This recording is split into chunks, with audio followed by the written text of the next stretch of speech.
គេលើកដៃប្រណម្យបន់ស្រន់ទាំងទឹកមុខសង្ឃឹមលោកតាទេវតាអើយគ្រាប់ពូជដែលលោកតាប្រទានឲ្យខ្ញុំបានដាំចុះក្នុងដីដោយចិត្តស្មោះត្រង់ហើយសូមឲ្យគ្រាប់ពូជនេះដុះលូតលាស់ដើម្បីឲ្យខ្ញុំមានសមត្ថភាពមើលថែម៉ែនិងមានវាសនាបាននៅក្បែរអ្នកដែលខ្ញុំស្រឡាញ់ផងចុះផឹកស្រានេះទៅប្តីសម្លាញ់ផឹកហើយបងនឹងភ្លេចនាងកូនស្រីសេដ្ឋីនោះភ្លេចម្ដាយជរានិងភ្លេចពិភពលោកដ៏វេទនានោះចោលចុះនៅក្នុងរូងភ្នំនេះមានតែអូននិងបងនិងរុក្ខជាតិដ៏អស្ចារ្យនេះជារៀងរហូតរឿងសុភ័ក្រនិងគ្រាប់ពូជទឹកវេលាថ្ងៃត្រង់កម្ដៅថ្ងៃចាំងចេះសុភ័ក្រកំឡោះកំសត់កំពុងដើរតម្រង់មកកាន់ខ្ទមញើសហូរស្រក់ទឹកមុខស្ងួតក្រៀមព្រោះតែការងារហត់នឿយប៉ុន្តែក្នុងចិត្តនាយបែរជាមានស្នាមញញឹមតិចតិចព្រោះបានសម្រេចបំណងនាំយកអាហារដ៏កម្រមកផ្ញើអ្នកមានគុណដែលកំពុងរងចាំក្នុងខ្ទមម៉ែភ្ញាក់ឡើងកូនត្រឡប់មកវិញហើយថ្ងៃនេះកូនរែកទឹកឲ្យលោកសេដ្ឋីគាត់ក៏បានចែកបាយម្ហូបខ្លះហើយម្ហូបនេះគឺឆ្ងាញ់និងជាម្ហូបដែលកម្រណាស់ម៉ែខ្ញុំក៏ប្រញាប់យកមកជូនម៉ែពិសាកូនអើយម៉ែអាណិតកូនណាថ្ងៃក្តៅហែងបែបនេះកូនត្រូវខំប្រឹងធ្វើការធ្ងន់ហត់ណាស់ទៅហើយតើកូនបានហូបអីខ្លះហើយនៅ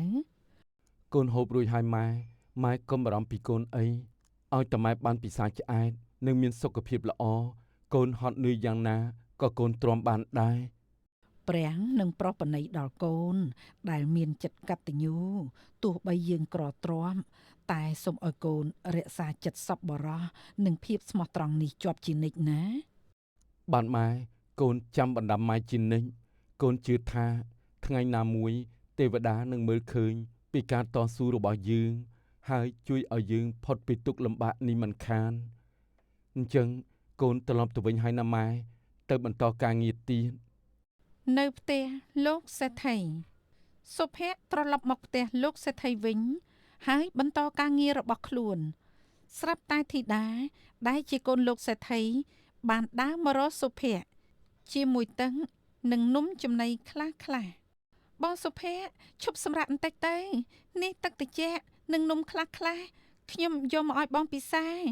បងខំធ្វើការតាំងពីព្រឹកទល់ល្ងាចទៅហើយមុខមាត់ស្លេកស្លាំងអស់ហើយអូអ្នកនាងធីតាហេតុអីក៏អ្នកនាងមកទីនេះ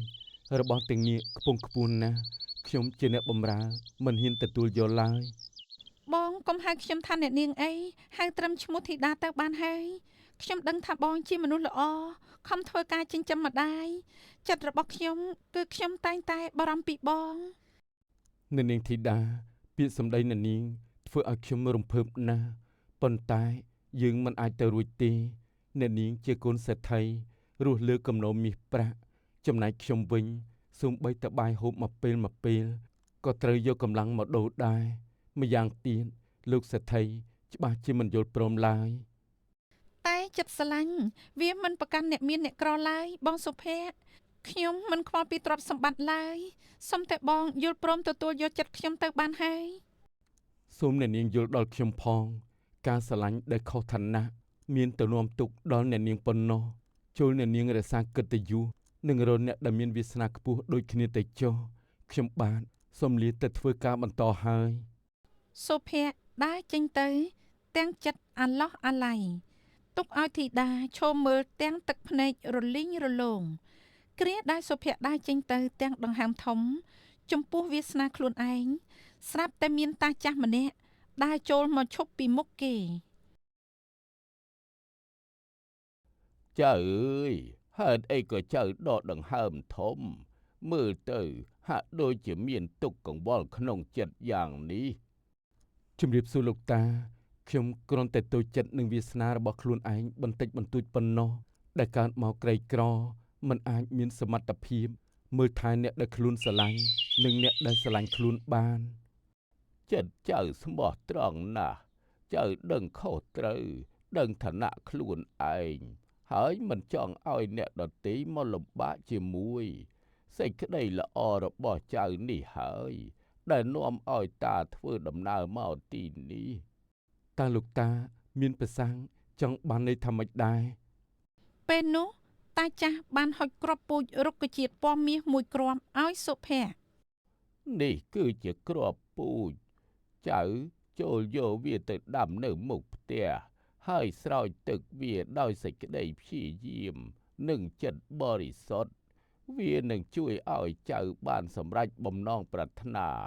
និងប្រែជោគវាសនាគ្រួសារចៅមិនខានគ្រាប់ពូជលោកតាតែវាអាចដុះលូតលាស់បានមែនណាដុះឬមិនដុះអាស្រ័យលើសកម្មភាពរបស់ចៅចូលរក្សាចិត្តឲ្យល្អ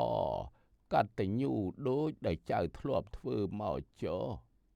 គ្រាន់តែតាចាស់និយាយចំស្រាប់តែមានផ្សែងបាំង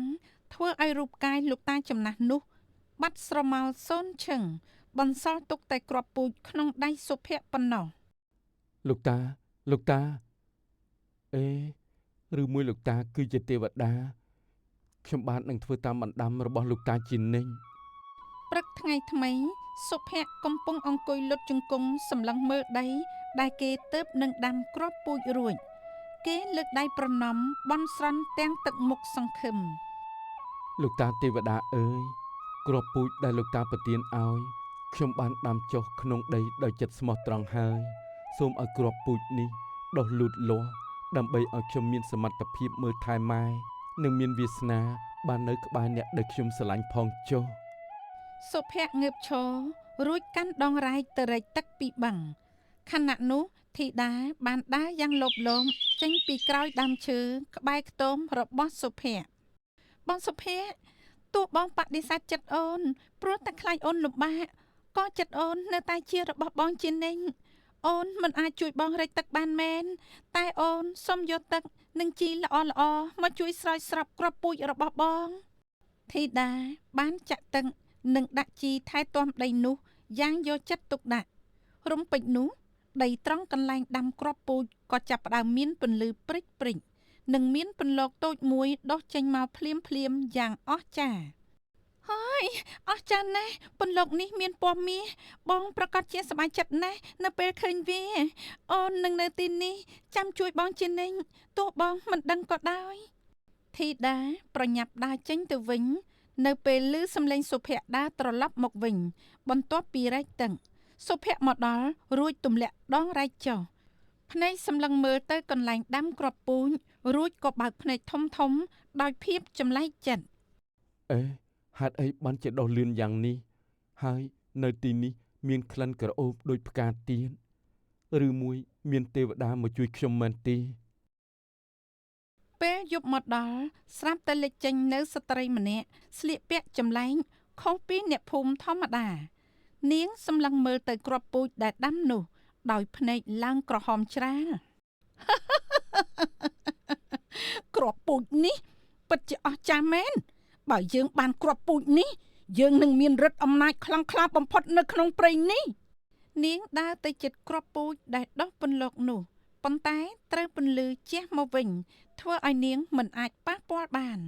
នាងក៏ងាកទៅសម្លឹងមើលតាមប្រហោងជញ្ជាំងខ្ទមឃើញសុភ័ក្រកំពុងសម្រាក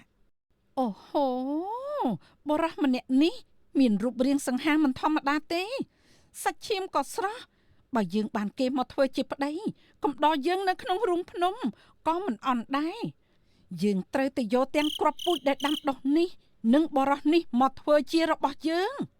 ព្រាយស្រីកាលីបានបញ្ចេញមុនសណ្ដំធ្វើឲ្យសុភ័ក្រដើរចេញពីខ្ទមទាំងថ្មិចភ្នែកហាក់ដូចជាមនុស្សមកមើលនាងប្រែកាយជាស្រីក្រមុំស្លូតបូតម្នាក់ឈររងចាំនាយតើនាងជាអ្នកណាហេតុអីបានជាមកឈរនៅទីនេះទាំងកណ្ដាលអាធ្រាត្រអញ្ចឹងបងប្រុសខ្ញុំជាអ្នកដំណើរដែលវង្វេងផ្លូវឃើញបងមានចិត្តធម៌ទើបខ្ញុំចង់មកផ្ញើខ្លួនប្រាណរស់នៅជាមួយបងជារៀងរហូតបងមិនបាច់ខ្វល់ពីអ្នកណាឡើយគឺមានតែយើងពីរនាក់និងរុក្ខជាតិដែលដុះចេញពីគ្រាប់ពូជនេះប៉ុណ្ណោះខណៈដែលសុភ័ក្ររៀបនឹងដើរតាមព្រាយស្រីទៅហាញនោះស្រាប់តែសុភ័ក្រដឹងខ្លួនឡើងវិញបន្តិចឈប់សិនអ្នកនាងមិនមែនជាមនុស្សធម្មតាទេក្លិនរបស់អ្នកនាងធំឆ្អេះឆ្អាបដូចជាសាកសពសัตว์ចូលថយចេញឲ្យឆ្ងាយពីផ្ទះខ្ញុំភ្លាម បើឯងមិនព្រមតាមអញតាមសម្រួលទេអញនឹងបំផ្លាញរុក្ខជាតិនេះហើយសម្លាប់ម្ដាយឯងចោលមិនខានព្រាយស្រីកាលីបានប្រើមន្តអាគមព័ទ្ធជុំវិញខ្ទមនិងធ្វើឲ្យម្ដាយរបស់សុភ័ក្រដង្ហើមថប់ថប់ហាក់ដូចជាមានគេច្របាច់កសុភ័ក្រឃើញដូចនោះក៏ភ័យស្លន់ស្លោជាខ្លាំងជួយផងជួយផងយ៉ាងម៉េចដែរសុភ័ក្របើឯងមិនព្រមទៅតាមអញឥឡូវនេះទេម៉ែឯងនឹងត្រូវដាច់ខ្យល់ស្លាប់នៅចំពោះមុខឯងមិនខានរួចអញនឹងដកយកដើមឈើមាសនេះទៅបាត់ដែរឈប់សិនកុំធ្វើបាបម៉ែខ្ញុំអីខ្ញុំព្រមហើយខ្ញុំព្រមទៅតាមនាងជារៀងរហូតប៉ុន្តែសូមមេត្តាដោះលែងម៉ែខ្ញុំនិងទុកឲ្យគាត់រស់នៅទីនេះដោយសុខសាន្តផងចុះល្អណាស់ចិត្តកតញ្ញូរបស់ឯងនេះហើយដែលអញចង់បានឯងត្រូវទៅធ្វើជាប្តីអញនៅក្នុងរូងភ្នំប៉ុន្តែរុក្ខជាតិនេះក៏ជារបស់អញដែរព្រាយស្រីកាលីបានសូត្រមន្តរួចដើរទៅដកយកដើមរុក្ខជាតិនោះចេញពីដីទាំងរឹសរុងពេជ្រនោះពន្លឺមាសដែលធ្លាប់តែចាំងភ្លឺក៏ប្រែជាស្រអាប់ទេរុក្ខជាតិនេះជាអំណោយពីទេវតាកុំយកវាទៅអីស្ងៀមឥឡូវនេះអ្វីជារបស់អញទាំងអស់មកទៅជាមួយអញឥឡូវនេះព្រាយស្រីបានចាប់សុភ័ក្រនិងរុក្ខជាតិនោះហោះចាក់ចេញទៅបន្សល់ទុកតែម្ដាយជរាដែលទៅនឹងដឹងខ្លួនស្រែកហៅកូនសុភ័ក្រកូនអើយកូនតណាហើយអើយជួយកូនខ្ញុំផងអ្នកណាក៏បានដែរជួយកូនខ្ញុំផងនៅមុខភូមិគ្រឹះដ៏ស្កឹមស្កៃរបស់លោកសេដ្ឋីម្ដាយសុភ័ក្ររត់មកដល់មុខផ្ទះសេដ្ឋីសំឡេងយំខ្សឹបខ្សួលរបស់គាត់បានធ្វើឲ្យលោកសេដ្ឋីនិងធីតារត់ចេញមកមើលទាំងភ្ញាក់ផ្អើលលោកសេដ្ឋីអើយសូមជួយកូនខ្ញុំផងព្រីកំណាចបានចាប់យកសុភ័ក្រទៅបាត់ហើយវាដកទាំងរុក្ខជាតិរបស់កូនខ្ញុំទៅទៀតសូមលោកសេដ្ឋីជួយហៅមនុស្សម្នាទៅជួយកូនខ្ញុំផងហើយវាចាប់កូនអ្នកទៅទិសណាហើយរុក្ខជាតិនោះអស្ចារ្យណាស់បើបាត់បង់ទៅពិតជាគួរឲ្យស្ដាយចាំខ្ញុំឲ្យអ្នកបម្រើតាមរកមើល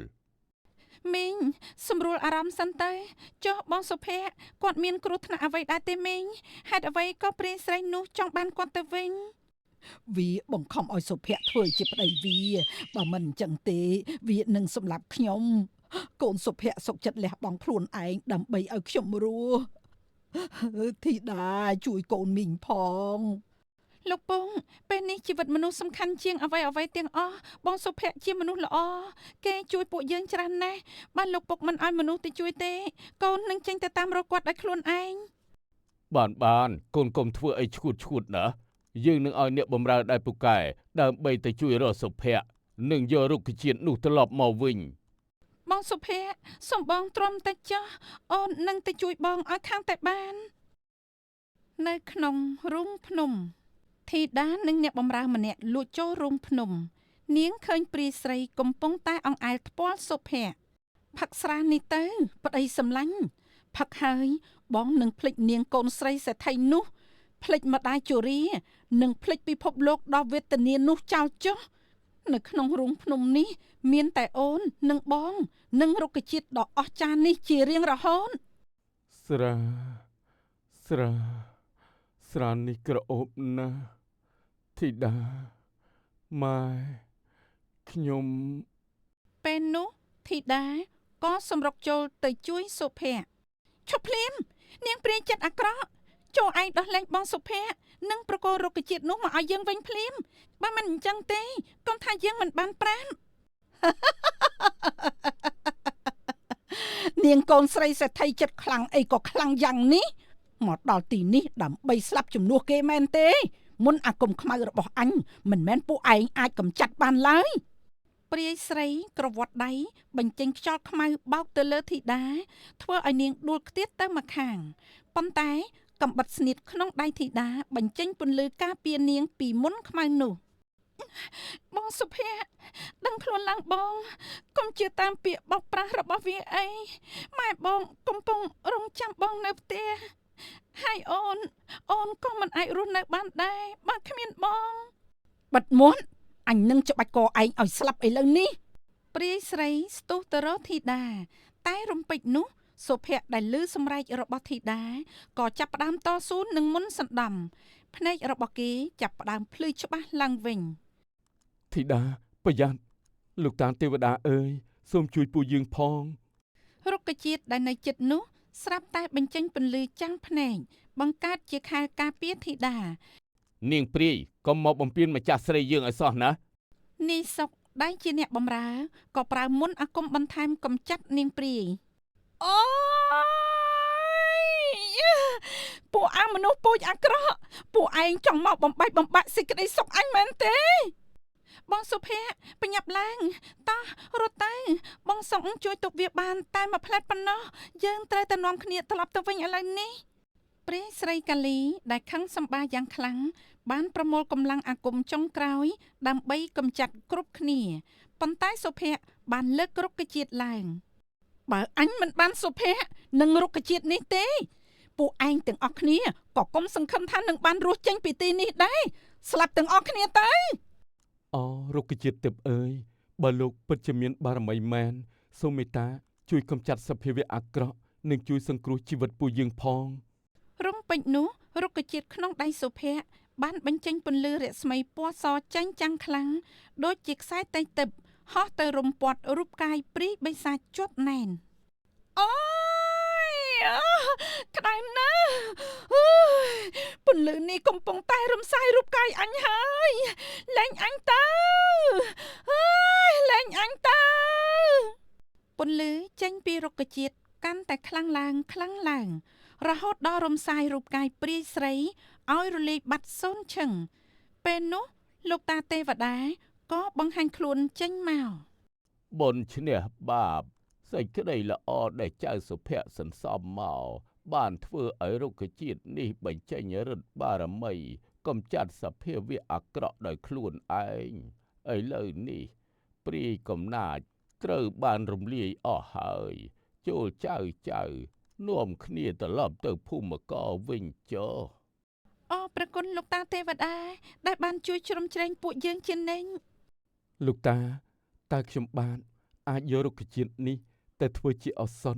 ដើម្បីព្យាបាលអ្នកភូមិដែលរងគ្រោះដោយសារតែមុនអាគមព្រាយស្រីបានដែរឬទេ ពិតជាបានចូលប្រើវាដើម្បីសេចក្តីសុខរបស់មនុស្សលោកចុះ អរគុណលោកតាធីតាអរគុណអូនដែលមកជួយបងតោះពួកយើងត្រឡប់ទៅវិញទៅ ក្រោយត្រឡប់មកដល់ភូមិវិញទេវតាក៏បានបង្ហាញខ្លួនសារជាថ្មីនៅមុខខ្ទមរបស់សុភ័ក្រ សុភ័ក្រអើយដោយសារតែចៅមានចិត្តកតញ្ញូមិនប្រែប្រួលនិងមានចិត្តភក្តីចំពោះស្នេហាដ៏បរិសុទ្ធទោះជាជួបគ្រោះថ្នាក់ដល់ជីវិតក៏មិនរុញរាតានឹងប្រទានរង្វាន់វិសេស3យ៉ាងដល់ចៅនិងគ្រួសារនៅទីនេះតែម្ដង សូមអរព្រះគុណលោកតាទេវតាខ្ញុំបានត្រៀមខ្លួនទទួលយកដោយចិត្តជ្រះថ្លាបំផុត រង្វាន់ទី1ចូលធ្វើឲ្យម្ដាយរបស់ចៅមានសុខភាពមាំមួនបាត់អស់រោគាព្យាធិនិងមានអាយុយឺនយូរដើម្បីរស់នៅមើលឃើញសេចក្តីសុខរបស់កូនចៅ រំពេចនោះម្ដាយសុភ័ក្រដែលធ្លាប់តែទន់ខ្សោយក៏ប្រែជាមានកម្លាំងរឹងមាំ រង្វាន់ទី2ចូលឲ្យខ្ទមជរានេះប្រែទៅជាផ្ទះធំដើម្បីឲ្យចៅមានទីជម្រកសមរម្យនិងមានទ្រព្យសម្បត្តិសម្រាប់ចែករំលែកដល់អ្នកក្រីក្រក្នុងភូមិជារៀងរហូត រំពេចនោះខ្ទមស្លឹកចាស់ក៏រលាយបាត់ប្រែជាផ្ទះឈើដ៏ធំយ៉ាងស្អាត រង្វាន់ទី3ចូលឲ្យចំណងស្នេហារវាងសុភ័ក្រនិងធីតាคล้ายទៅជាគូព្រេងដែលមិនអាចបំបែកបានអូលោកតាទេវតាអើយខ្ញុំបាទពីមុនភ្នែកងងឹតមើលមិនឃើញមនុស្សល្អឬអើងវណ្ណៈពេលនេះខ្ញុំសូមប្រគល់កូនស្រីឲ្យសុភ័ក្រដោយអស់ពីចិត្តហើយសូមសន្យាថានឹងប្រើទ្រព្យសម្បត្តិជួយសង្គមតាមកន្លងរបស់សុភ័ក្រដែរ អរគុណលោកតាអរគុណលោកពង ល្អណាស់ចូលចាំទុកទ្រព្យសម្បត្តិមិនអាចបាត់បង់ តែសេចក្តីល្អនឹងនៅជាប់ជាមួយចៅជានិរន្តរ៍ ទេវតាក៏ហោះរលីបាត់ទៅនៅក្នុងផ្ទៃមេឃពណ៌ខៀវស្រងាត់សុភ័ក្រនាងធីតាម្ដាយនិងលោកសេដ្ឋីបានអោបគ្នាដោយក្តីសុខសាន្តក្រោមម្លប់នៃរុក្ខជាតិដែលកំពុងតែរីកដុះដាលយ៉ាងស្រស់ត្រកាលឯងកុំមកបដៅអញឯងត្រូវតែដេកឲ្យប្អូនឯងនៅសម្ពុតដែលស្អាតបំផុតបើមិនអញ្ចឹងទេអញនឹងលក់ឯងឲ្យធ្វើទេសកលគេមិនខានហើយឯងហាមចូលប្រឡងដាច់ខាតបើអញឃើញមុខឯងនៅក្នុងវាំងឯងនឹងដឹងដៃអញហើយរួចរាល់ហើយដៃលោកសលូនស្អាតណាស់មិនដូចជាអ្នកធ្វើការស្រែចម្ការសោះអូគឺដោយសារតែខ្ញុំជាអ្នកចម្លងសភៅក្នុងវត្តទើបដៃមិនសូវក្រិនហើយរឿងម្ចាស់ក្សត្រីដេប៉ានៅរាជវាំងក្រាបទូលព្រះអង្គម្ចាស់សូរិយាថ្ងៃនេះមេឃក្តៅខ្លាំងណាស់ព្រះបិតាទ្រង់មានព្រះបន្ទូលឲ្យទូបង្គំមកដាស់តឿនព្រះអង្គកុំឲ្យចេញទៅហាលខ្យល់ហាលថ្ងៃនៅខាងក្រៅវាំងអីខ្លាចប្រកាយពុំស្រួលក្រាបទូលសុខាលោកមើលទៅវាលស្រែខាងមុខនោះចុះថ្ងៃក្តៅដែលយើងខ្លាចគឺជាថ្ងៃដែលរាជកំពុងធ្វើការប្រាំងកម្លាំងញើសឈាមដើម្បីចិញ្ចឹមជីវិតបើយើងមិនហ៊ានសូម្បីតែហាលថ្ងៃតើឲ្យយើងដឹងពីសុខទុក្ខរបស់ពួកគេដោយរបៀបណាទេប៉ុន្តែក្នុងវាំងនេះមានគ្រប់យ៉ាងហើយទាំងអាហារឆ្ងាញ់ពិសានិងសេចក្តីសុខហេតុអីក៏ព្រះអង្គចង់ទៅរកភាពលំបាកធ្វើអីសេចក្តីសុខដែលរស់នៅលើគំនរទុក្ខរបស់រាជវាមិនមែនជាសេចក្តីសុខពិតប្រាកដទេសុខាទៅរៀបចំសម្លៀកបំពាក់សាមញ្ញឲ្យយើងទូបង្គំយល់ហើយព្រះអង្គម្ចាស់ទូបង្គំនឹងរៀបចំសម្លៀកបំពាក់ជូនភ្លាមព្រះអង្គម្ចាស់សូរិយានិងសុខាបានដើរចូលមកដល់មាត់ភូមិមួយដែលមានដើមឈើធំធំនិងមាននារីក្រមុំជាច្រើនអូយមើលចុះកំឡោះមកពីណាទេរូបសង្ហាម្លេះប្រហែលជាកូនសេដ្ឋីមកពីក្រុងហើយមើលទៅលោកបងផ្លូវលំនេះហុយណាស់សូមអញ្ជើញឈប់សម្រាកផឹកទឹកនៅផ្ទះខ្ញុំសិនទៅព្រះអង្គម្ចាស់សូរិយាញញឹមដោយសុភាពប៉ុន្តែក្នុងភ្នែករបស់ទ្រង់ហាក់ដូចជាមិនចាប់អារម្មណ៍នឹងសម្រស់ដែលតុបតែងទាំងនោះឡើយទ្រង់ងាកទៅខ្សឹបជាមួយសុខាសម្រស់ដែលព្យាយាមបង្ហាញពេកវាមិនខុសពីផ្កាក្រដាស់ឡើយទោះស្អាតក៏គ្មានក្លិនក្រអូបដែរចុះតើសម្រស់បែបណាទៅដែលព្រះអង្គចង់ទតនោះក្រាបទូលព្រះអង្គម្ចាស់មិនបានឆ្លើយតបជាមួយសុខាឡើយតែពេលបន្តដំណើរទ្រង់ក៏បានឃើញនារីម្នាក់កំពុងតែអង្គុយបត់ជើងយ៉ាងរាបសារដេរសម្លៀកបំពាក់ដែលដាច់រហែងស្រាប់តែយាយម៉ៃដើរមកដល់ទាំងកំហឹងរួចប្រើជើងកំទេចរបស់រចនាដេរឲ្យរប៉ាត់របាយមីកូនចង្រៃអញប្រើឲ្យឯងទៅបុកស្រូវមិនក៏មកអង្គុយសំងំដេរខោអាវកំតិចកំទីនឹងឯងចង់ធ្វើខ្លួនជាកូនស្រីសេដ្ឋីលបដេរខោអាវរងចាំប្រុសមែនទេម៉ែអើយស្រូវបុកអស់ហើយចំណែកខោអាវទាំងនេះគឺជាកម្លាំងញើសឈាមដែលពុកខំរមកបើដាច់បន្តិចបោះចោលតើគ្រួសារយើងសល់អ្វីទៅយាយម៉ៃកាន់តែខឹងចាប់យកក្រណាត់ដែលរចនាទៅនឹងដេររួចមកហែកបន្ថែមណែកុំមកប្រើសម្ដីបដៅអញរបស់រហែកវាមានតម្លៃជារបស់រហែកដូចជាឯងអញ្ចឹងទោះខំរៀបរឹកយ៉ាងណាក៏នៅតែគ្មានតម្លៃដែររចនាអោនរើក្រណាត់ដែលម្ដាយចុងហែងរួចនិយាយយ៉ាងស្រទន់កណាត់រហែងអាចដេរបានប៉ុន្តែចិត្តដែលរហែកដោយកំហឹងនឹងការស្អប់ខ្ពើមតើម៉ែមានមជុលមាសឯណាដេរឲ្យចិត្តវិញទៅគ្រានោះព្រះអង្គម្ចាស់សូរិយាទ្រង់រឹតតែភ្ញាក់ផ្អើលនឹងសម្ដីវៃឆ្លាតរបស់នាងយាយម៉ៃលើកដៃបំរុងនឹងទះកំភ្លៀងរចនាប៉ុន្តែរចនាបានយកកញ្ជើមកបាំងរួចងាកខ្លួនចេញយ៉ាងរហ័សធ្វើឲ្យយាយម៉ៃផ្លាត់ស្នៀតដួលផ្ងាជើងទៅលើដីម៉ែសម្រាប់សិនទៅកុំខឹងពេកកុំហឹងធ្វើឲ្យភ្នែកងងឹនមើលមិនឃើញសូម្បីតែផ្លូវដើរខ្លួនឯងព្រះអង្គម្ចាស់សូរិយាញញឹមរួចនិយាយសុខាផ្កាព្រេងម្នាក់នេះមិនត្រឹមតែស្អាតទេថែមទាំងមានបន្លាការពារខ្លួនយ៉ាងមុតស្រួយទៀតផងរំពេចនោះព្រះអង្គម្ចាស់សូរិយាមានគំនិតមួយបានផុសឡើងសុខាយើងចង់បានជាងប៉ាក់ដែលមានស្នាដៃចេញពីបេះដូងមិនមែនគ្រាន់តែជាអ្នកចេះកាន់ម្ជុលនោះទេ ជួលឯងយកសេចក្តីប្រកាសនេះទៅផ្សព្វផ្សាយគ្រប់ច្រកល្ហកទៅ ក្រាបទូលព្រះអង្គ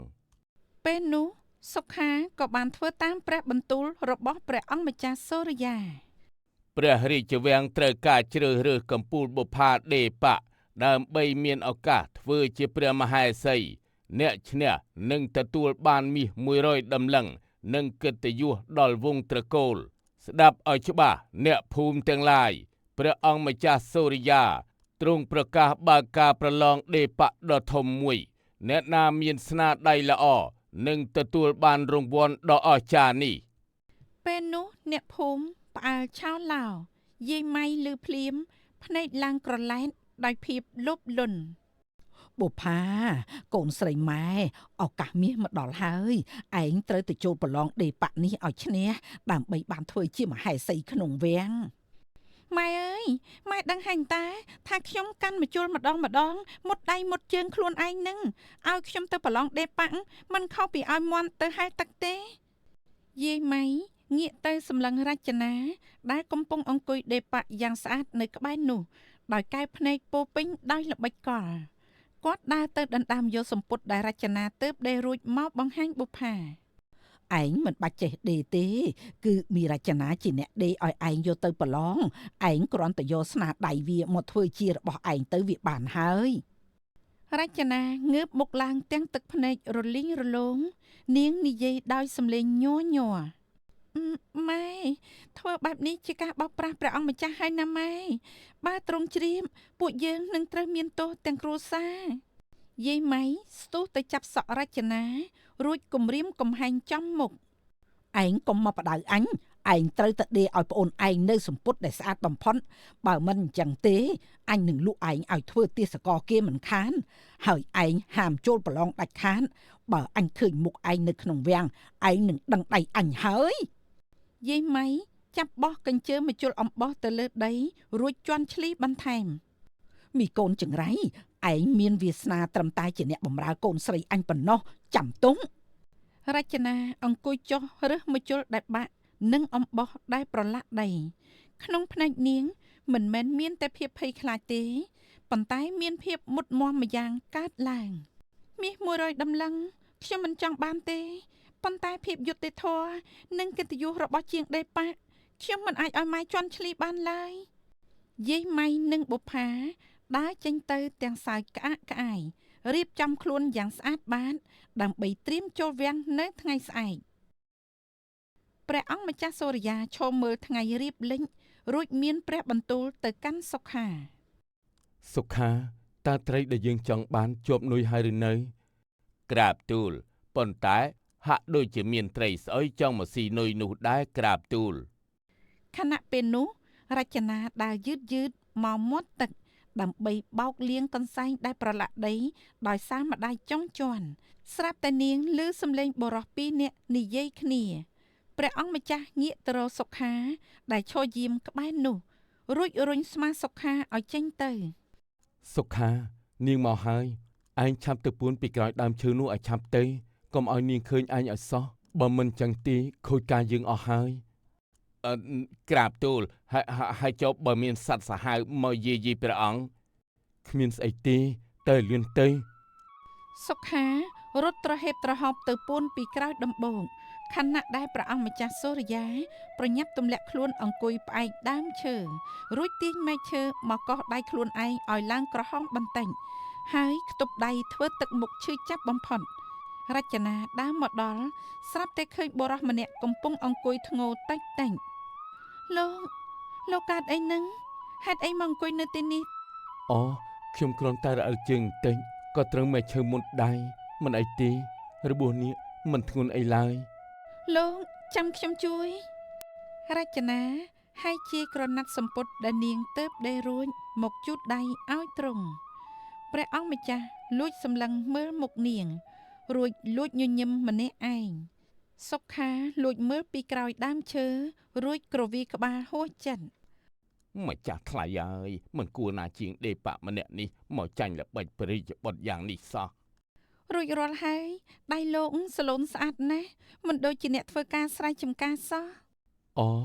គឺដោយសារតែខ្ញុំជាអ្នកចម្លងសភៅក្នុងវត្ត ទើបដៃមិនសូវក្រិនហើយចុះនាងវិញហេតុអីបានជាយកសម្ពុតដ៏ស្អាតមកហាយជួយមនុស្សមិនដែលស្គាល់អញ្ចឹង សម្រាប់សម្ពន្ធមិនស្មើនឹងជីវិតមនុស្សឡើយនាងញញឹមរួចជួយគ្រាទ្រង់ឲ្យងើបឈរព្រះអង្គម្ចាស់ធ្វើជាទុនជ្រាយផ្អែកលើស្មានាងបន្តិចបង្កើតជាភាពស្និទ្ធស្នាលយ៉ាងចម្លែករចនាគ្រាព្រះអង្គម្ចាស់សូរិយាដើរយឺតមកដល់ទួលក្បែរមាត់ទឹកលោកតើនៅឈឺខ្លាំងទៀតទេបើមិនយល់ទាស់ទេចាំខ្ញុំជូនលោកទៅដល់មាត់ភូមិចុះ របួសនៅដៃវាមិនឈឺទេប៉ុន្តែអ្វីដែលឈឺគឺបេះដូងរបស់ខ្ញុំដែលមិនអាចលាក់បាំងការពិតចំពោះនាងតទៅទៀតបាន រចនាភ្ញាក់ផ្អើលបំរុងនឹងដកដៃចេញប៉ុន្តែទ្រង់កាន់ណែនជាងមុនបន្តិចតែទន់ភ្លន់លោកហេតុអីបានជាលោកមានប្រសាសន៍ប្លែកៗយ៉ាងនេះ នាងធ្លាប់និយាយថាកណាត់រហែកអាចដេកបានប៉ុន្តែចិត្តដែលរហែកដោយស្អប់ខ្ពើមគ្មានមជុលណាដេកចិត្តឡើយចុះបើបេះដូងដែលរហែកដោយសារតែសេចក្តីស្នេហាតើនាងព្រមយកមជុលរបស់នាងមកដេកភ្ជាប់បេះដូងរបស់ខ្ញុំវិញបានទេ រចនាភាំងស្ងាត់មួយសន្ទុះបេះដូងនាងលូតញាប់ខុសធម្មតាលោកខ្ញុំគ្រាន់តែជានារីកូនកសិករម្នាក់ពួកយើងទើបតែជួបគ្នាទេ និស្ស័យមិនអាចបោះដោយពេលវេលាទេខ្ញុំដឹងថាវាជារឿងពិបាកជឿប៉ុន្តែខ្ញុំពិតជាមានបេះដូងស្មោះចំពោះនាង លោកផ្កាព្រៃមិនងាយរីកសម្រាប់អ្នកដែលគ្រាន់តែដើរកាត់នោះទេបើលោកបងពិតជាមានចិត្តស្មោះពេលវេលានឹងបញ្ជាក់នៅការពិនសុខាលួចលាន់មាត់តែម្នាក់ឯង ហើយយយព្រះអង្គម្ចាស់ជួបមហេសីហើយ រចនារៀងស្ទាក់ស្ទើរបន្តិចរួចប្រញាប់ចាក់ចេញទៅមេឃចិត្តងងឹតឲ្យលោកខ្ញុំសូមលាលោកទៅវិញហើយរចនាដើរចេញទៅតាមផ្លូវលំទុកឲ្យព្រះអង្គម្ចាស់សូរិយាឈរសម្លឹងមើលតាមដោយក្តីរំភើបជាខ្លាំង នៅផ្ទះយាយម៉ៃ នាងរចនាចង់យកស្នាដៃទៅបង្ហាញនៅវាំងមែនទេចាំមើលចុះឲ្យតែឯងកាន់មកជុលនេះដៃឯងនឹងរមាស់ក្រហាយរហូតដល់ដេមិនកើតមិនខានបុប្ផាដើរចូលមកទាំងមុខស្រស់បោះម៉ែចុះបើវាមិនប្រើមកជុលនឹងតែយើងធ្វើមិនទេកុំបារម្ភម៉ែមានផែនការទី2រចនាដើរចូលមកក្នុងផ្ទះទាំងទឹកមុខញញឹមយាយម៉ៃផ្លាស់ប្ដូរទឹកមុខមកជាញញឹមភ្លាមអូកូនរចនាមកវិញហើយម៉ែដឹងថាឯងហន់ម៉ែបានដាំទឹកក្តៅឲ្យឯងងូតនិងរៀបចំបាយទឹកឲ្យរួចរាល់ហើយទុកកញ្ជើប៉ាក់នឹងឲ្យម៉ែចុះម៉ែនឹងយកទៅដាក់នៅក្នុងហឹបឲ្យរចនាងឿងឆ្ងល់នឹងចរិតម្ដាយចុងដែលប្រែប្រួលលឿនពេកអរគុណម៉ែប៉ុន្តែរបស់ទាំងនេះសំខាន់ណាស់ខ្ញុំសូមទុកវាក្បែរខ្លួនចុះយាយម៉ៃធ្វើពុតជាដើរចំពប់ជើងរួចជ្រុលទៅបុកធ្នើដាក់ប្រេងចង្គៀងស្រោចពេញកញ្ជើប៉ាក់របស់រចនាអូយងាប់ហើយកូនអើយម៉ែមិនមានចេតនាទេអូយជួយផងប្រេងប្រឡាក់អស់ហើយរចនាហួសចិត្តនឹងស្លុតស្មារតីនាងប្រញាប់រើសក្រណាត់មកជូនប៉ុន្តែវាប្រឡាក់ខ្លាំងពេកទៅហើយនាងសម្លឹងមើលភ្នែកម្ដាយចុងរួចដឹងភ្លាមថាជារឿងដែលរៀបចំទុកម៉ែហេតុអីក៏ម៉ែធ្វើបាបខ្ញុំដល់ថ្នាក់នេះយាយម៉ៃលែងសម្ដែងរួចបដូរមកជាគំរាមវិញអញមិនបានធ្វើបាបឯងទេគឺទេវតាមិនឲ្យឯងទៅប្រឡងតើស្អែកនេះឯងត្រូវនៅផ្ទះរៀបចំឲ្យស្អាតបាតចំណែកបុប្ផានឹងយកសម្ពុតដែលឯងដេឲ្យវាទៅប្រឡងបើឯងហ៊ានតែចេញពីផ្ទះមួយជំហានឯងនឹងត្រូវពិន័យមិនខានឡើយរចនាអង្គុយយំម្នាក់ឯងក្រោមពន្លឺច័ន្ទនាងសម្លឹងមើលដៃដែលប្រឡាក់ប្រេងនាងជូតទឹកភ្នែករួចចាប់ផ្ដើមយកក្រណាត់ដែលនៅសេសសល់បន្តិចបន្តួចនិងម្ជុលដែលម្ដាយចុងបោះចោលមកច្នៃជាអ្វីម្យ៉ាងថ្មីនៅក្រៅរបងផ្ទះអាម៉ាត់សុខាកំពុងឈរសង្កេតការណ៍គាត់ងក់ក្បាលរួចប្រញាប់សម្ដៅទៅវាំងវិញដើម្បីទូលរឿងនេះដល់ព្រះអង្គម្ចាស់សូរិយាល្បិចស្រីពិតជាសាហាវមែនតែចាំមើលចុះយុត្តិធម៌នឹងមានមកដល់ឆាប់នេះនៅរាជវាំង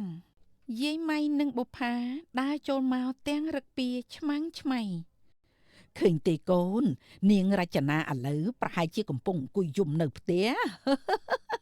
តែឯងត្រូវតែខ្ពង់ខ្ពស់ណែកូនរៀបរឹកទៅកុំឲ្យគេដឹងចាម៉ែនៅម្ខាងនៃកន្លែងប្រឡងគេឃើញនារីម្នាក់ទទួលស្បៃបិទមុខចិត្តគឺរចនា អ្នកនាងកន្លែងនេះសម្រាប់អ្នកនាងប្រឡងត្រូវតែបង្ហាញមុខដឹងទីមិនគួរបិទបាំងបែបនឹងទេ រចនាងាកមកសម្លឹងភ្នែកព្រះអង្គម្ចាស់ពីចម្ងាយ ផ្កាព្រៃទោះបីជានាងបិទមុខក៏ក្លិនក្រអូបនៃប្រាជ្ញានាងមិនអាចលាក់បាំងនឹងយើងបានដែរ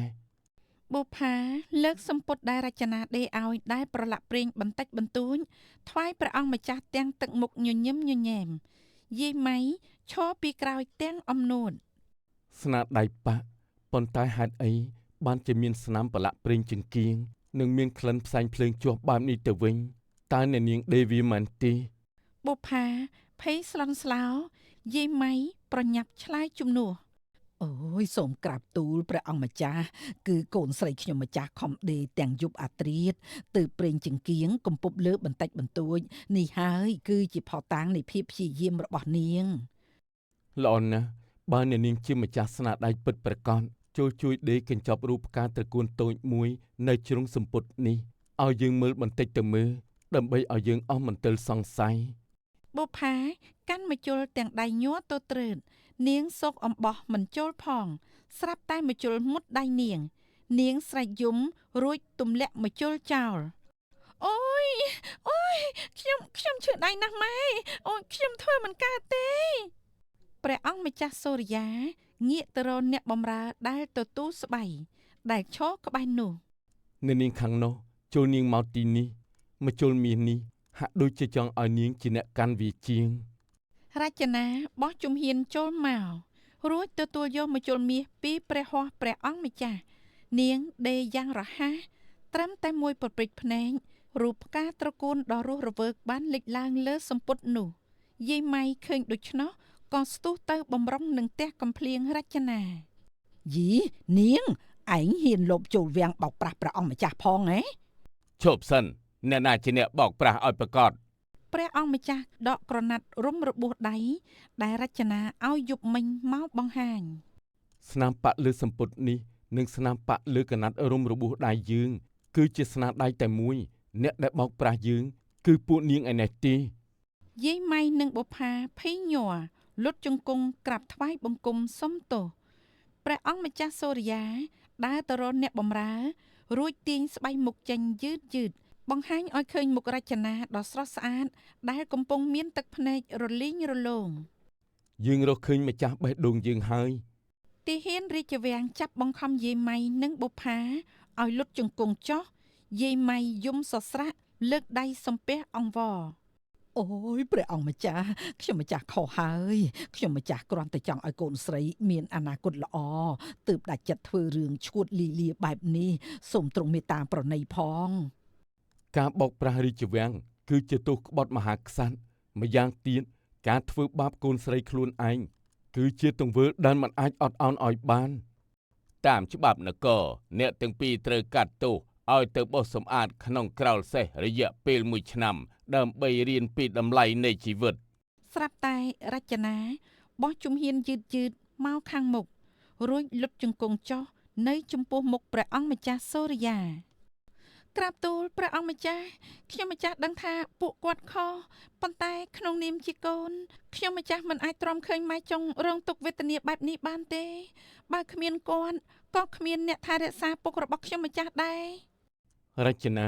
ពួកគេធ្លាប់ធ្វើបាបនាងហើយកណាត់នាងហើយថែមទាំងចង់បំផ្លាញអនាគតនាងទៀតផងហេតុអីក៏នាងនៅតែជួយអង្វររយុត្តិធម៌ឲ្យពួកគេ ការសងសឹកមិនអាចបញ្ចប់នៅការឈឺចាប់បានទេព្រះពរគឺមានតែការអត់ឱនទេទើបអាចដេកបញ្ចប់ស្នាមរហែកនៅក្នុងចិត្តមនុស្សបាន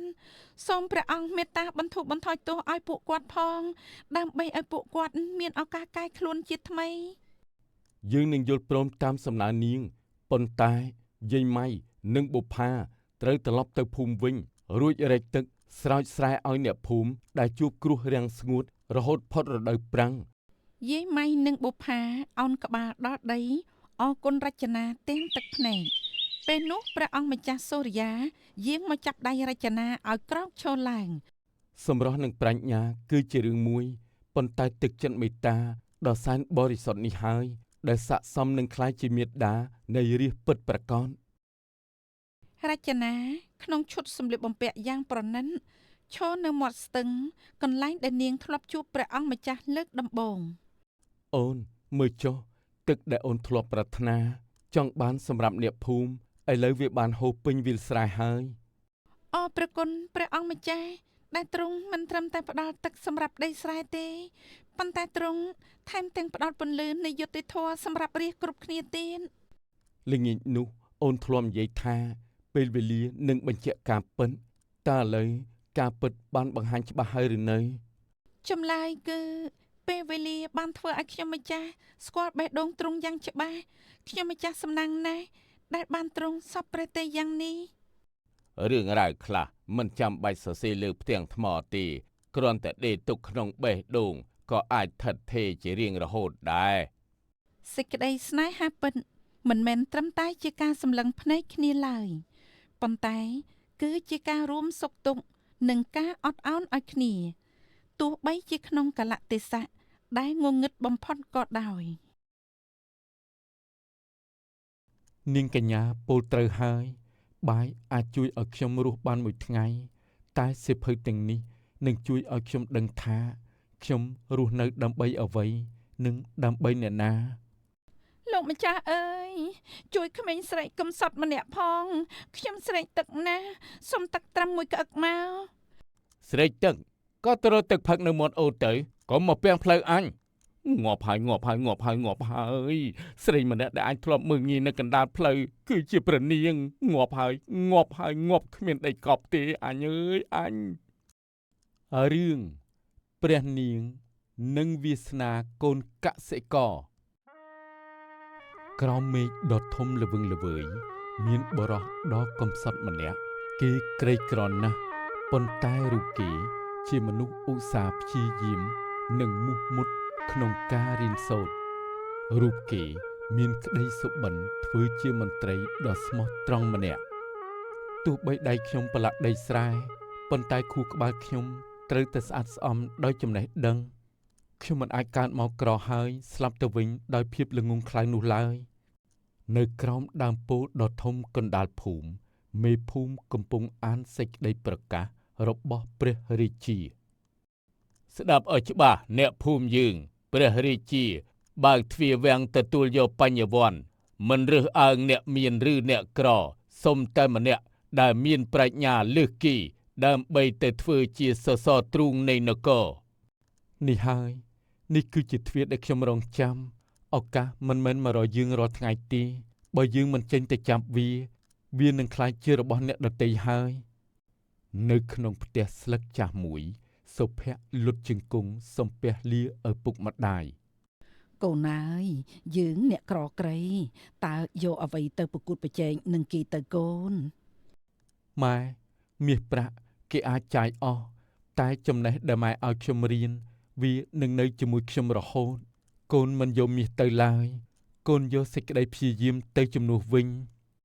ទៅចុះកូនចងចាំថាមន្ត្រីល្អ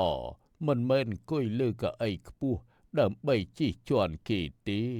គឺដើម្បីអោនមើលអ្នកដែលនៅទាបជាងខ្លួន នៅមាត់ច្រកភូមិសុភ័ក្រដើរជើងទទេស្ពាយកញ្ចប់បាយកកមានអ្នកមានម្នាក់ឈ្មោះសេដ្ឋីបុត្រមកនិយាយជាមួយសុភ័ក្រ ណែអាអ្នកក្រចង់ទៅប្រឡងធ្វើមន្ត្រីដែរជើងទទេក្បិនដាច់ដោយបែបនេះទៅសុំទានគេនៅមាត់វាំងទៅវិសំជាងដឹង ធូលីដីអាចប្រឡាក់សម្លៀកបំពាក់របស់ខ្ញុំបានតែវាមិនអាចបិទបាំងពន្លឺនៃប្រាជ្ញារបស់ខ្ញុំបានឡើយលោកជីសេះលោកដល់មុនប៉ុន្តែមិនប្រកាសថាលោកមើលឃើញផ្លូវច្បាស់ជាងខ្ញុំនោះទេសុភ័ក្រងាកក្រោយមើលភូមិកំណើតជាលើកចុងក្រោយរួចងាកទៅរកផ្លូវវែងឆ្ងាយដែលឆ្ពោះទៅកាន់រាជធានីផ្លូវឆ្ងាយទុកឲ្យការតស៊ូជាមិត្តភក្តិភ្នំខ្ពស់ទុកឲ្យការអត់ធ្មត់ជាចណ្ដាល ខ្ញុំនឹងត្រឡប់មកវិញមិនមែនក្នុងនាមជាអ្នកមានទ្រព្យទេប៉ុន្តែក្នុងនាមជាអ្នកមានតម្លៃសុភ័ក្រដើរមកដល់មាត់អូគេបានអង្គុយចុះហើយលុបមុខនៅក្បែរនោះមាននារីម្នាក់ស្លៀកពាក់សាមញ្ញគឺព្រះនាងកុសុមាកំពុងអង្គុយបេះផ្កាឈូកប៉ុន្តែភ្នែកសម្លឹងមកសុភ័ក្រ ឈប់សិនអ្នកធ្វើដំណើរខ្ញុំឃើញលោកស្ពាយសិភៅច្រើនជាងស្ពាយអាហារតើលោកដឹងទេថាសៀវភៅមិនអាចធ្វើឲ្យលោកឆ្អែតពោះដូចបាយកញ្ចប់នោះទេ នាងកញ្ញាពោលត្រូវហើយបាយអាចជួយឲ្យខ្ញុំរស់បានមួយថ្ងៃតែសៀវភៅទាំងនេះនឹងជួយឲ្យខ្ញុំដឹងថាខ្ញុំរស់នៅដើម្បីអ្វីនិងដើម្បីអ្នកណា បើលោកពូកែអានសៀវភៅជួយប្រាប់ខ្ញុំមើលផ្កាឈូកនៅក្នុងដៃខ្ញុំនិងស្មៅនៅក្រោមជើងលោកតើមួយណាមានតម្លៃជាង វាអាស្រ័យទៅលើការប្រើប្រាស់ទេអ្នកនាងផ្កាឈូកវាល្អសម្រាប់យកទៅថ្វាយព្រះតែស្មៅក៏មានប្រយោជន៍សម្រាប់ការពារដីនិងចំណីសត្វដែរមនុស្សដែលលើកខ្លួនឯងថាខ្ពស់ដូចផ្កាហើយមើលងាយអ្នកដទៃថាទាបដូចស្មៅគឺជាមនុស្សដែលមិនទាន់ស្គាល់តម្លៃមនុស្សដូចគ្នាឡើយ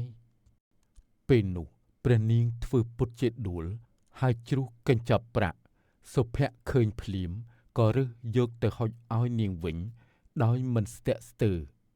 លោកមិនទុកវាសម្រាប់ធ្វើសហុយធ្វើដំណើរទៅប្រឡងទេអីលោកក្រណាស់មាសប្រាក់នេះអាចជួយបដូរជីវិតលោកបានណា មាសប្រាក់ដែលបានមកដោយការលួចលាក់ឬភាពអយុត្តិធម៌វានឹងคล้ายទៅជាច្រវាក់ដែលចងជើងខ្ញុំមិនឲ្យដើរទៅរកភាពថ្លៃថ្នូរខ្ញុំចង់ក្រដោយមានកិត្តិយសប្រសើរជាងមានដោយបាត់បង់សេចក្តីថ្លៃថ្នូរព្រះនាងទទួលយកកញ្ចប់ប្រាក់រួចឈរមើលសុភ័ក្រដើរចេញទៅវិញទាំងញញឹមបិទមាត់មិនជិតពេលនោះភីលៀងក៏បានចេញមក យើងរកឃើញហើយ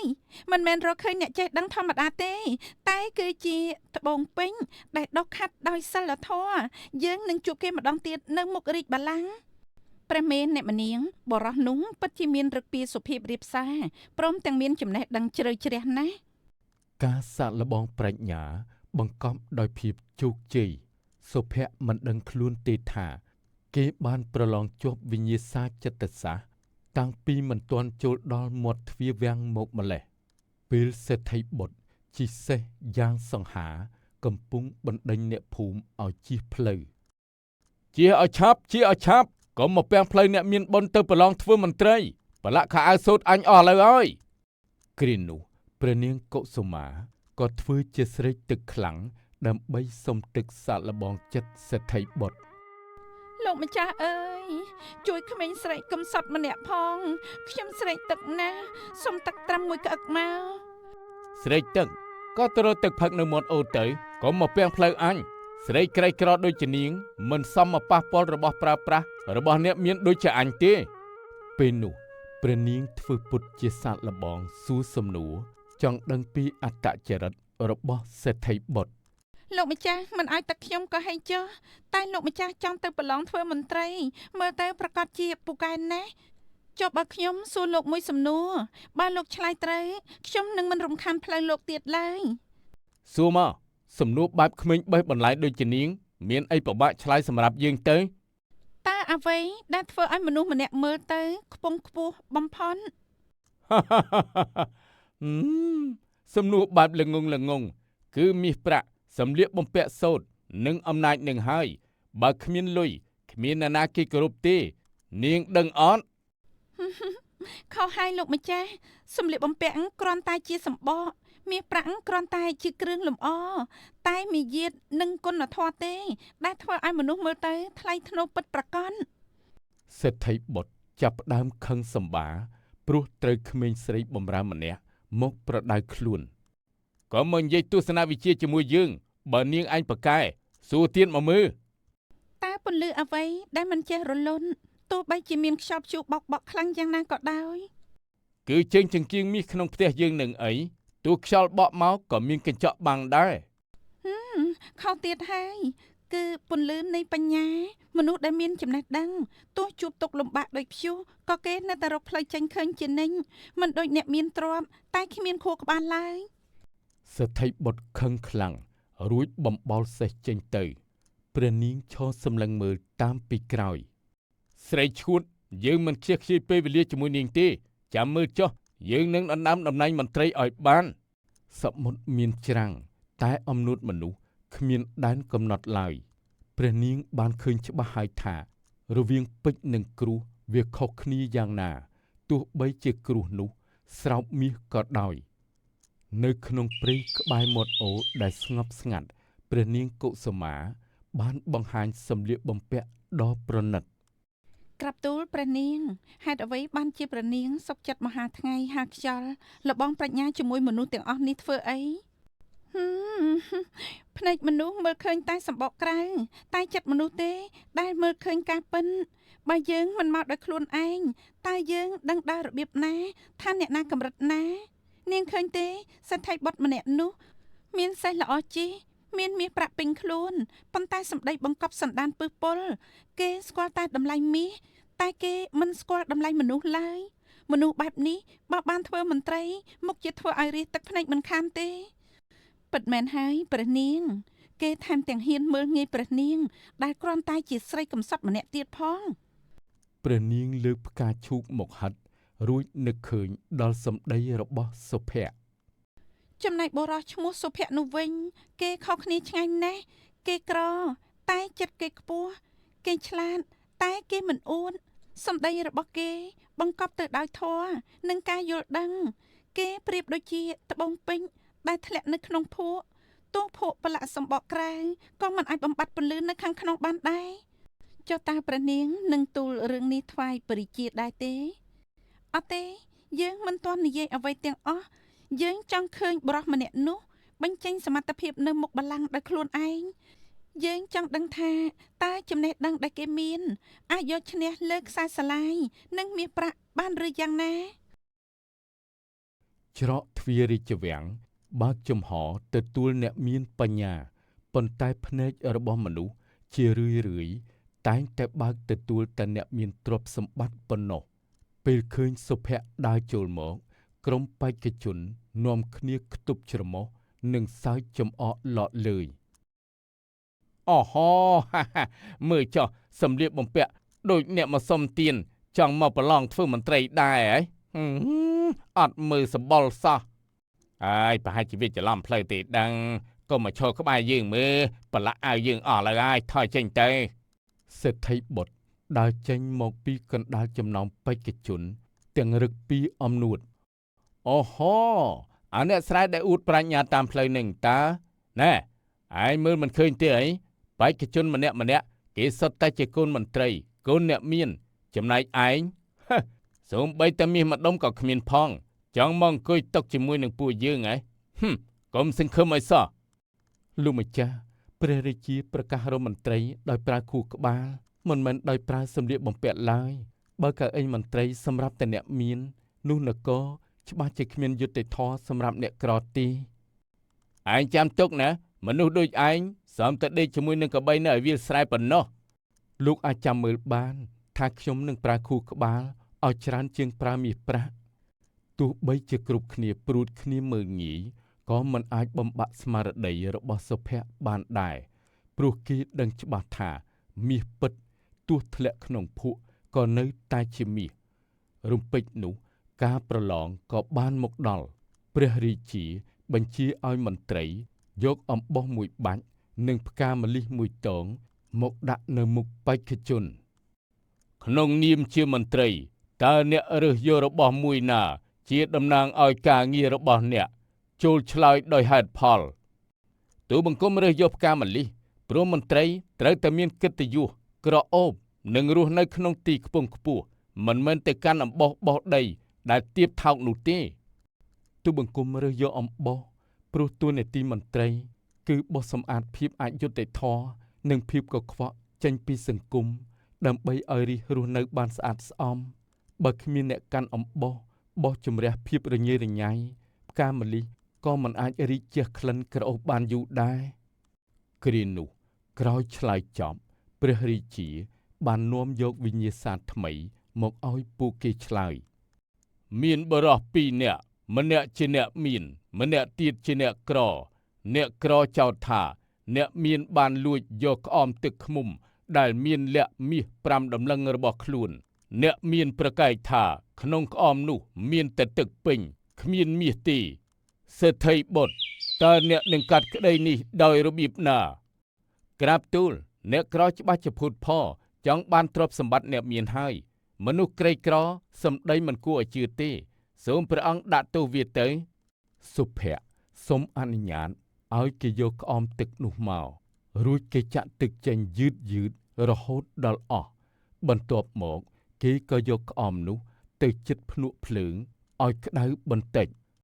ក្រាបទូលព្រះអង្គមាសពិតជាគ្មាននៅក្នុងក្អមនេះមែនតែអ្នកមានជាអ្នកភូតផល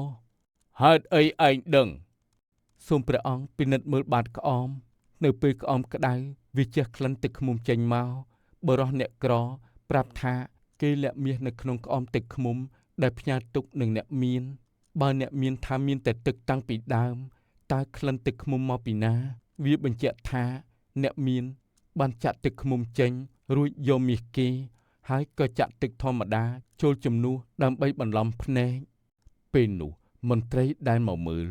នាំគ្នាទះដៃអបអរសាទរចំពោះប្រាជ្ញារបស់សុភ័ក្រល្អណាស់ភ្នែកអ្នកអាចមើលឃើញដល់បាតក្អមចិត្តអ្នកអាចនឹងមើលធ្លុះដល់ពាក្យកុហកនេះហើយជាមន្ត្រីដែលយើងត្រូវការសេដ្ឋីបុត្រមុខស្លេកស្លាំងដាក់មុខចុះទាំងអាម៉ាស់ក្រោយបញ្ចប់សំណួរទី2ព្រះរាជាបញ្ជាឲ្យមន្ត្រីលើកថាស2មកដាក់នៅនឹងមុខបេក្ខជនថាសម្ខាងមានដុំមាសដ៏ធំនិងថាសម្ខាងទៀតមានគ្រាប់ពូជស្រូវមួយក្តាប់ក្នុងឆ្នាំដែលនគរជួបគ្រោះរាំងស្ងួតរិះគ្មានបាយបរិភោគហើយឃ្លាំងជាតិក៏ខ្សត់ខ្សោយក្នុងនាមជាមន្ត្រីតើអ្នករើសយករបស់មួយណាដើម្បីស្រោចស្រង់នគរក្រាបទូលបង្គំរើសយកមាសព្រោះមាសអាចទិញអ្វីក៏បានទិញស្បៀងពីនគរដទៃមកឲ្យរាហូបនិងធ្វើឲ្យនគរមើលទៅមានតែភាពមានបានទូបង្គំរើសយកគ្រាប់ពូជស្រូវព្រោះមាសអាចទិញបាយបានតែមួយគ្រាតែគ្រាប់ពូជអាចដាំដុះបង្កើតផលបានរាប់ម៉ឺនដងការរស់នៅដោយពឹងលើមាសទិញស្បៀងគេគឺជាការរស់ក្នុងដង្ហើមអ្នកដទៃតែការមានគ្រាប់ពូជសម្រាប់ដាំដុះគឺជាការបង្កើតដង្ហើមដោយខ្លួនឯងនិងផ្ដល់ជីវិតឲ្យរាស្ត្របានយូរអង្វែងឆ្លើយចប់ព្រះរាជាដាក់សំណួរទី4មានបងប្អូន2នាក់ម្នាក់ជាអ្នកធ្វើស្រែម្នាក់ជាអ្នកធ្វើជំនួញពួកគេមានទំនាស់រឿងដីស្រែមួយកន្លែងបើអ្នកកាត់ឲ្យអ្នកធ្វើស្រែអ្នកធ្វើជំនួញនឹងខាតបង់ចំណេញដែលបានពីការសាងសង់ឃ្លាំងបើអ្នកកាត់ឲ្យអ្នកជំនួញអ្នកធ្វើស្រែនឹងបាត់បង់មុខរបរចិញ្ចឹមជីវិតតើអ្នកសម្រេចយ៉ាងណាត្រូវកាត់ឲ្យអ្នកធ្វើជំនួញព្រោះអ្នកជំនួញរកចំណូលឲ្យនគរបានច្រើនជាងចំណែកអ្នកស្រែម្នាក់បាត់បង់ដីមួយកន្លែងមិនស្លាប់នោះទេក្រាបទូលដីស្រែគឺជាជីវិតរបស់កសិករតែការធ្វើជំនួញក៏ជាសរសៃឈាមសេដ្ឋកិច្ចក្នុងនាមជាមន្ត្រីទូបង្គំនឹងមិនកាត់ឲ្យខាងណាឈ្នះឡើយទូបង្គំនឹងឲ្យអ្នកជំនួញជួលដីនោះពីកសិករក្នុងតម្លៃសមរម្យរួចឲ្យកសិករយកប្រាក់ជួលនោះទៅទិញដីថ្មីឬក៏ចូលធ្វើការក្នុងឃ្លាំងនោះធ្វើបែបនេះអ្នកជំនួញបានចំណេញហើយកសិករក៏មិនបាត់បង់មុខរបរមន្ត្រីល្អមិនមែនរកអ្នកឈ្នះអ្នកចាញ់ទេគឺរកផ្លូវរស់ឲ្យគ្រប់គ្នាក្រោយបញ្ចប់ការឆ្លើយទាំង4សំណួរព្រះរាជាមានបន្ទូលឲ្យគ្រប់គ្នាទៅសម្រាកដើម្បីរងចាំលទ្ធផលនៅថ្ងៃស្អែកយប់ស្ងាត់សុភ័ក្រអង្គុយម្នាក់ឯងព្រះនាងកុសុមាដើរចូលមកក្បែរហាសំណាងម្លេះបានជួបនាងនៅក្នុងរាជវាំងនេះដែរយប់ជ្រៅហើយហេតុអីក៏មិនទាន់សម្រាកខ្ញុំមកអបអរសាទរលោកចម្លើយរបស់លោកកាលពីថ្ងៃមិញធ្វើឲ្យខ្ញុំយល់ថាលោកមិនត្រឹមតែឆ្លាតទេតែលោកមានបេះដូងជាអ្នកបម្រើរាស្ត្រពិតប្រាកដខ្ញុំគ្រាន់តែនិយាយចេញពីអ្វីដែលខ្ញុំធ្លាប់ឆ្លងកាត់នាងដឹងទេគ្រាប់ស្រូវមួយគ្រាប់វាមានតម្លៃជាងមាសមួយដុំសម្រាប់អ្នកដែលកំពុងតែដាច់បាយស្អែកនេះទោះមានរឿងអ្វីកើតឡើងសូមលោកកុំភ្លេចសម្ដីខ្លួនឯងនៅយប់នេះណាខ្ញុំសន្យាប៉ុន្តែតើនាងជានរណា ហេតុអីបានជាចូលមកក្នុងវាំងបាន ចាំមើលនៅថ្ងៃស្អែកចុះលោកនឹងដឹងថាខ្ញុំជាអ្នកណា ព្រះនាងកុសុមាបោះជំហានដើរចេញយឺតប៉ុន្តែ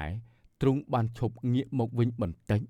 រួចដោះចិញ្ចៀនត្បូងពណ៌ខៀវពីម្រាមដៃបោះទៅឲ្យសុភ័ក្រទទួលទាំងភាពងឿងឆ្ងល់ រក្សាចិញ្ចៀននេះទុកឲ្យបានល្អបើស្អែកនេះលោកមានអារម្មណ៍ថាឯកោឬក៏ភ័យខ្លាចនៅចំពោះមុខមន្ត្រីនោះ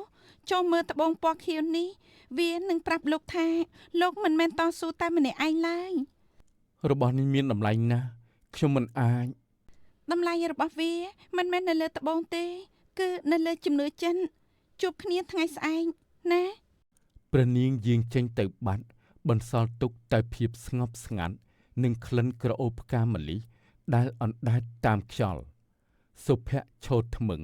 សម្លឹងមើលចិញ្ចៀនក្នុងដៃទាំងមិនដឹងថាម្ចាស់ចិញ្ចៀននេះគឺជាបុត្រីតែមួយគត់របស់ព្រះរាជានោះឡើយព្រឹកថ្ងៃថ្មីក្នុងសវនាការមន្ត្រីធំឈរតម្រៀបជួរគ្នានេះគឺជាថ្ងៃដែលគ្រប់គ្នាទន្ទឹងរង់ចាំព្រះរាជាយាងចូលមកតែអ្វីដែលធ្វើឲ្យគ្រប់គ្នាភ្ញាក់ផ្អើលបំផុតគឺមានព្រះនាងដ៏ស្រស់សោភាម្នាក់គ្រងឈុតរាជវង្សយ៉ាងខ្ពង់ខ្ពស់យាងមកឈរស្ដាំព្រះរាជាម្នាក់នោះគឺជាព្រះនាងម្ចាស់សុភ័ក្របានទុកចិញ្ចៀនក្នុងដៃយ៉ាងល្អងាប់ហើយស្រីម្នាក់ដែលអាចធ្លាប់មើលងាយនៅកណ្ដាលផ្លូវគឺជាព្រះនាងងាប់គ្មានដីកប់ទេអញអើយអញមុននឹងប្រកាសឈ្មោះព្រះរាជាបានឲ្យមន្ត្រីម្នាក់លើកហឹបមាសមួយមកដាក់នៅកណ្ដាលសាល មុននឹងប្រកាសលទ្ធផលយើងចង់ដឹងថាក្នុងចំណោមអ្នកទាំងអស់គ្នាតើមានអ្នកណាខ្លះដែលបានផ្ញើមាសមកឲ្យមន្ត្រីយាមទ្វារវាំងកាលពីថ្ងៃមុនដើម្បីសុំទិញវិញ្ញាសាក្រាបទូលប្រកាសជាគ្មានឡើយព្រះអង្គ គ្រានោះព្រះនាងកុសុមាមានសវណ្ណីយ៉ាងអង់អាច លោកម្ចាស់សេដ្ឋីបុណ្យចង់កញ្ចប់មាសដែលលោកឲ្យអ្នកបម្រើយកមកសូកប៉ាន់មន្ត្រីយាមកាលពីពាក់កណ្ដាលអាត្រាតនោះតើជាមាសរបស់អ្នកណាមន្ត្រីយាមម្នាក់នោះគឺជាមន្ត្រីស្មោះត្រង់របស់យើងដែលខ្លាញ់បន្លំខ្លួនទេ ព្រះនាងម្ចាស់សូមអត់ទោសឲ្យទូបង្គំផងទូបង្គំគ្រាន់តែចង់ធានាថាបានជាប់ដើម្បីបម្រើព្រះអង្គតែប៉ុណ្ណោះអ្នកដែលចាប់ផ្ដើមការងារដោយភាពមិនស្មោះត្រង់មិនស័ក្តិសមនឹងធ្វើជាអ្នកបម្រើរាជឡើយសេនានាំខ្លួនសេដ្ឋីបុត្រទៅឃុំនិងរឹបអូសទ្រព្យសម្បត្តិដែលបានមកពីការជិះជាន់គេនោះភ្លាមទៅអត់ទេព្រះអង្គជួយទូបង្គំផងទូបង្គំស្អាតស្អំទេព្រះអង្គ ទោះបីសេដ្ឋីបុត្រនិយាយទូលអង្វរយ៉ាងណាក៏មិនអាចបន្ទន់ព្រះទ័យរបស់ព្រះរាជាបានឡើយសេដ្ឋីបុត្រក៏ត្រូវបានសេនានាំយកទៅដាក់ក្នុងមន្ទីរឃុំឃាំងបាត់ទៅភាពស្ងប់ស្ងាត់ត្រឡប់មកវិញព្រះរាជាសម្លឹងមើលសុភ័ក្រចូលឯងដើរចូលមកខាងមុខឯងគឺជាអ្នកដែលបានឆ្លងកាត់ការសាកល្បងគ្រប់ដំណាក់កាលទាំងចំណេះដឹងភាពស្មោះត្រង់និងសេចក្តីអត់ធ្មត់យើងតែងតាំងឯងជាមហាឧបរាជយុត្តិធម៌ចាប់ពីថ្ងៃនេះតទៅព្រះនាងកុសុមាជាអ្នកយាងមកប្រគល់អាវមន្ត្រីដោយផ្ទាល់ ចិញ្ចៀននោះលោកអាចពាក់វាបានហើយ ទូបង្គំសូមថ្វាយសច្ចាថានឹងប្រើចំណេះដឹងនេះដើម្បីការពាររាជឲ្យដូចការពារគ្រួសារខ្លួនឯងមួយខែក្រោយមកសុភ័ក្រគ្រងឈុតមន្ត្រីយ៉ាងសង្ហាធ្វើដំណើរត្រឡប់ទៅភូមិកំណើតឪពុកម្ដាយនិងអ្នកភូមិឈរចាំទទួលដោយក្តីរំភើបពុកម៉ែកូនធ្វើបានហើយកូនមិនបានយកមាសមកផ្ញើទេតែកូនយកយុត្តិធម៌និងសាលារៀនមកជូនអ្នកភូមិយើងទិដ្ឋភាពរីករាយនិងសំឡេងសើចក្អាកក្អាយលាន់ឮពេញភូមិរសៀលបន្តិចសុភ័ក្រអង្គុយនៅក្រោមដើមជ្រៃកន្លែងដែលគេធ្លាប់អានសៀវភៅនាពេលនោះព្រះនាងកុសុមាគ្រងក្នុងឈុតសាមញ្ញដើរមកឈរក្បែរសុភ័ក្រ សុភ័ក្រកាលពីថ្ងៃដំបូងដែលយើងជួបគ្នានោះ លោកធ្លាប់ប្រាប់ខ្ញុំថាស្មៅក៏មានតម្លៃមិនចាញ់ផ្កាឈូកនោះទេមកដល់ពេលនេះលោកបានក្លាយជាមន្ត្រីដ៏ខ្ពង់ខ្ពស់ម្នាក់ទៅហើយតើចិត្តគំនិតរបស់លោកនៅដដែលឬក៏ប្រែប្រួលទៅតាមឋានៈ ក្រាបទូលព្រះនាងតំណែងនិងយុស័ក្តិគ្រាន់តែជាគ្រឿងលម្អខាងក្រៅដូចជាពណ៌សម្បុររបស់ផ្កាឈូកដែលគង់តែនឹងត្រៀមស្រពោនទៅតាមពេលវេលាប៉ុន្តែតម្លៃពិតប្រាកដនៃជីវិតវាស្ថិតនៅលើថាយើងជាផ្កាឈូកសម្រាប់តាំងលើអាសនៈដើម្បីបូជាឬជាស្មៅនៅក្រោមជើងនោះទេតែវាស្ថិតនៅលើអំពើល្អនិងប្រយោជន៍ដែលយើងបានបន្សល់ទុកឲ្យផែនដីនេះតែប៉ុណ្ណោះរឿងរ៉ាវរបស់សុភ័ក្របានក្លាយជាការដាស់តឿនដល់មនុស្សគ្រប់ជំនាន់ថាមាសប្រាក់និងអំណាចអាចបាត់បង់ទៅតាមពេលវេលាតែបញ្ញានិងគុណធម៌នឹងឋិតថេរជាអមតៈកិត្តិយសពិតប្រាកដមិនមែនកើតចេញពីការបង្ខំឲ្យគេគោរពឡើយតែវាកើតចេញពីការដោះស្រាយទុក្ខលំបាកឲ្យអ្នកដទៃ